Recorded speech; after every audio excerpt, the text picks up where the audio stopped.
20% de bio en restauration collective en 2020. Telle est, ou plutôt était, la préconisation du feu projet de loi Alain, gentiment oublié après de multiples allers-retours parlementaires. C'était pas vraiment nouveau comme projet de loi, parce que pour rappel, le Grenelle de l'environnement, dans sa circulaire de mai 2008, prévoyait déjà 15% de bio dans les menus en 2010 et 20% en 2012.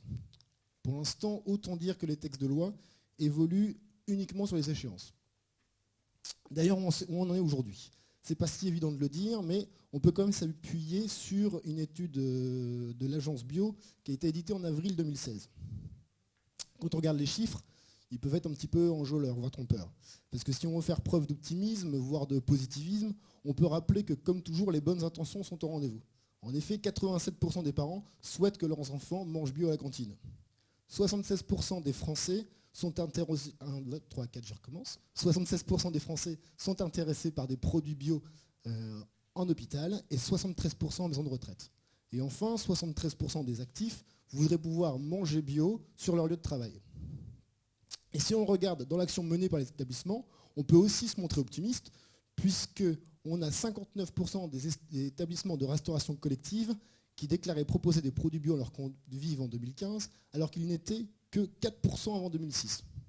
Donc quand je vous donne tous ces chiffres, vous pourrez me dire pourquoi Coopéra Bio, tout a l'air de bien fonctionner, les intentions sont là, on progresse, donc pourquoi s'inquiéter? C'est quand on regarde les chiffres un peu de manière plus globale, on se voit qu'il y a encore beaucoup de travail à fournir. Donc pour rappel, le Grenelle en 2008 prévoyait 20% de bio en 2012. Alors on va faire un petit sondage express pour voir à votre avis où est-ce qu'on en est aujourd'hui. Alors que ceux qui pensent qu'on est déjà à 20% et qu'on a organisé tout ça pour rien, lève la main. Bon, ça va. S'il y en a qui pensent qu'on est à au moins 15%, est-ce que vous pouvez lever la main? Toujours pas. S'il y en a qui pensent qu'on est à au moins 10%. Voilà. Il y a déjà quelques mains qui se lèvent. À au moins 5%. Ouais, encore raté. En 2015, toujours selon cette étude, les achats de produits bio sont estimés à 225 millions d'euros hors pain, soit une part de 3,2% des achats de la restauration collective. Alors vous inquiétez pas, surtout, je donne beaucoup de chiffres. C'est pas écrit au tableau, mais normalement vous avez un petit dépliant qui reprend les chiffres principaux. Donc je rappelle, bio 3,2%, soit 225 millions d'euros. Donc soit, ça c'est hors pain, donc soit le pain représente un marché d'1 milliard d'euros en restauration collective, il y en a qui seraient très contents, soit on est encore loin des 20% de bio en restauration collective. Bon, tout n'est pas alarmant, on peut quand même se réjouir. On peut se réjouir de quoi? On peut se réjouir des progressions, puisque ce chiffre est en hausse de 18% par rapport à l'année précédente. Après, comme on sait, parler en pourcentage, c'est surtout très flatteur sur le début des progressions. Ce serait très bien qu'on parle très vite en valeur et en volume.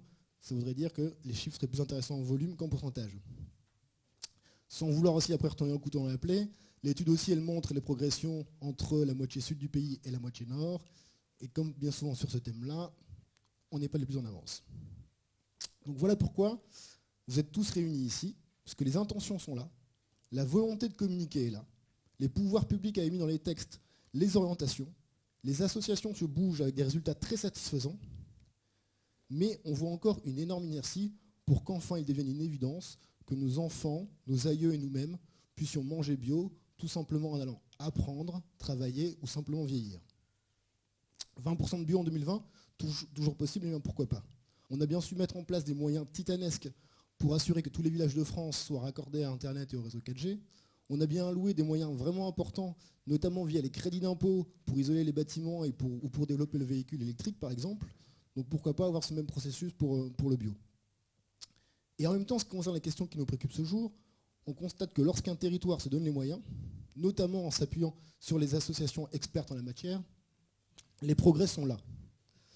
Monsieur Allais nous donnera d'ailleurs son témoignage sur l'action menée sur la CAD, la communauté d'agglomération du Douaisis, et nous avons détaillé dans le dernier observatoire régional de l'agriculture biologique les progrès réalisés sur la MEL, où désormais 42%, donc la métropole européenne de Lille, où désormais 42% des repas des communes sont concernés par une introduction de produits bio à 15% minimum.